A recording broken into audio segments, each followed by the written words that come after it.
వస్తుంది అనుకున్న ఉద్యోగం పోయిందండి. కన్ఫామ్గా సెలెక్ట్ అయిపోతాను అనుకున్నారు, రిజెక్ట్ అయిపోయారు. బహుశా ఒక పెళ్లి చూపులు జరిగిందేమో, రిజెక్ట్ చేశారేమో. బహుశా ఏదో ఒక ప్రణాళిక వేసుకున్నారు, అంత ఫ్లాప్ అయిపోయింది. కానీ నువ్వు నిజంగా దేవుని చిత్తాన్ని నమ్మే వ్యక్తివైతే నువ్వు అంటావు, దేవుడు ఇది నాకు వద్దనే, మంచిది కాదని తీసేశాడని. హల్లెలూయా.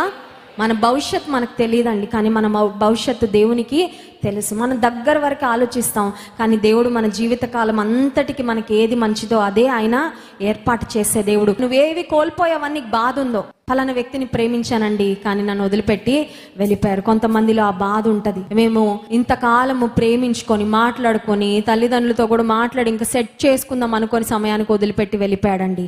లేకపోతే ఫలానా అమ్మాయి నన్ను రిజెక్ట్ చేసిన, ఏం పర్వాలేదు, అంతా నీ మేలు కొరకే. హల్లెలూయా. నీ ఇష్టం జరగకపోతే నువ్వు ఎక్కువ స్తుతించాలి దేవుణ్ణి, ఎందుకంటే నీ ఇష్టం నీకు నష్టం, కానీ దేవుని ఇష్టం నీకు శ్రేష్టం. హల్లెలూయా.